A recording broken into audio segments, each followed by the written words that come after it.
fahandranana efa ho saika isan'andro ny arym-pirenentsika ny andramenana volamenana biby zavaboary arovana ary ireo tokony andray mpanjakana ambony sy ny olona akaiky azy ireo na tomponantoka na mamevahana ny fanaovana indreny trafika isan-karazan-dreny fa tsy dia misy mahasamampiakapeo loatra satria tandrona moa ny ilay stabilité politika isan'andro ny von'olona no tsy fisiany fandrimpahalemana mikaikaiky any mponina tsy any ambanivohitra ihany fa nanotanan-dehibe azy ny mpitandro filaminana sasany tokony natao ampiatra lalàna sy ary vahoaka indray no mamono azy nandorony tanànany tahaka andreny hitantsika tany Antsakabary sy tany Solila ikana mavondreny voandro vitsivitsy lasa izay to miraitsy kombakomba midaly mihitsy aza ho an'ny sasany manao raha matahora amin'ny vahoaka madinika mihitsy fa tokony angina ihany aloha ho fitandrovana n'ilay stabilité politika efa telo taona lasa tao anatin'ny fepitoam-piasana ity fitondrana mijoro ankehitriny ity fa tsy mbola mitsangana ihany ny fitsarana ambony ao cour de justice efa imbetsaka mpamatsy vola vahiny no miteny fa fepetra takiny io mba hivoahany vola fanampiana tokony homeny izy ireo ny firenena malagasy fa manao be mareniny tsy mety manangana ny haute cour de justice io ny fitondram-panjakana pêchement ho an'ny fitondrana mijoro ny tsy fananganana n'izany haute cour de justice izany ao anatin'ny heritaona zay ny voalaza lalam-panondrenantsika ko tantandalana inona tokoa moa no azosika antenaina raha ilay fitsarana avy mba lalam-panorenana tokony ho ary fanana farany ho sary-piary fatratra ny fanajana ny lalàna fototra io azy no miray petsapetsa sy miaro mihitsy ny tompony andraikitra ambony amin'ny fandikan-dalàna sary lasa ataon'izy ireo mahazatra io fa tsy tokony atao mahataitra daholo zany rehetra izany mba ho fanajana n'ilay famarina toerana ara-politika potehana ny vonoana tsotra zao mihitsy ny orinasa mpanjakana tahaka ny avy Madagasikara sy ny JRMA izay mba tokony horeharehan'ny firenena amidy ankolaka amin'ny vahiny amin'ny endrika partenariat stratégique hono izay mampisalasala hoe tena navitra n'ilay kompania-pirenena tokoa ve ny manodidina ny fifamoivoizana nabakabaka raha teo moa amin'izao fotoana izao fa sao dia varim-bariana isika dia efa avelanjakan'ny vahiny tanteraka ny fiarovana ny seranam-piaramaniditsika dia efa taona vitsivitsy izay no nomena ny samada izay mampimenimena mampiasa ny ladoany farany teo satria manjakazaka loatra fa vahiny ny vitantanana ny seranam-piaramanidina vaventy izay misahany ny orinasa ADEMA teo aloha malagasy zany dia nomena ny vahiny tamin'ny alalan'ilay consortium ravinala ary zao dia omena ny ary Aostralia indray ny ary Madagasikara ginona tsony zany mba tena an'ilay malagasy fa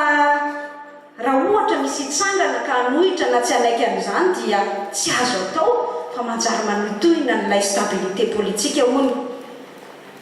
firy taona tsy aorianany ny karany teo amin'ny fitondrana mbola tsy nahavoatendry maso ivovahiny hiasa any ivelany foana ny fitondrana ankehitriny na ny filoham-pirenena mihitsy ministra anankiray aza moa efa ho firy volana zay nydosy ny fahafatesany mbola tsy vita ihany ny manolo azy ankehitriny mariky ny fitavozavozana sy ny tsy fahavononana hitondra mihitsy zany fa tokony mangina ihany ny aloha noho izay fahamarina toerana ara-politika tandrovana mafy zay ny fitondram-panjakana moa etsy andaniny izany rehetra izany dia tsy miady amin'ny fahantrana fa miady amin'ny mahantra tsy azo atonona ireny tranga tamin'ny taondasa ireny ny firenena sahirana fidiram-bolam-panjakana marefo fa mbola nisisika ihany ary tsy maintsy nandany vola tsy toko tsy firoana tamin'ny fandraisana n'ilay fivorimben'ny francophonie ny mpitondra ankehitriny asa mba afaka milaza hoe izy ireo ankehitriny hoe inona amin'izay ary zany ny vokatra azo ka mba nisy trahany vahoaka malagasy taorinan'ilay sakrifisy betsaka nangatahana taminy tamin'ireny fotoan'ireny to vao mainka aza miakatra tsy misy fefarany ny viditsoloka midangana ny vidim-piainana lafo ny vidim-bary lafo ny vidin'entana ilaina andavanandro mandripaka ny fiainan'ny orinasa sy ny fiainan'ny tsotra-mpanjifa ny délestage tsy mahazo fitsaboana araka mimendrika azy intsony ny vahoaka madinika tsy mba manam-bola raha marary ka manantona indreny toeram-pitsaboana voalaza fa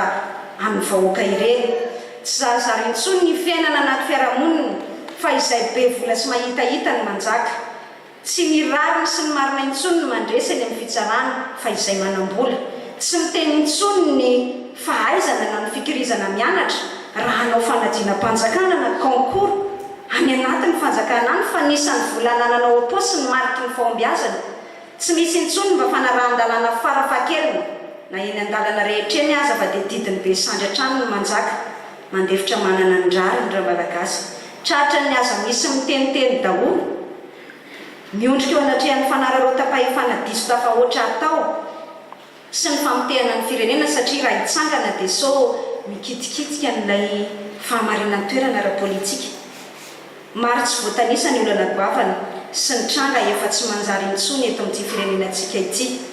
izay tsy mbola nahitana tahaka izao angamba ny fahavoazana sy ny kizolalina misy azy ankehitriny. Koa miantso atsika antoko-panohitra rehetra izahay atao anatin'ny antoko freedom izay nilaza tamin'ny fomba ofisialy ny mahatoko-panohitra nay androany. Ho avelantsika tahaka izao ve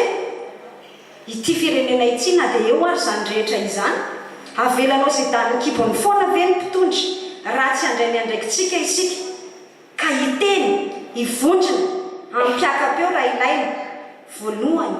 ary tena zava-dehibe dia mba hanaitra ireo firenena vahiny manana solotena eto amintsika ireo fa tsy tokony ho tohizana ny fanaovana sorona ny olo-pirenena malagasy noho izay lazainao ombenombeny fa fahamarinan'ny toerana ara-politika izay.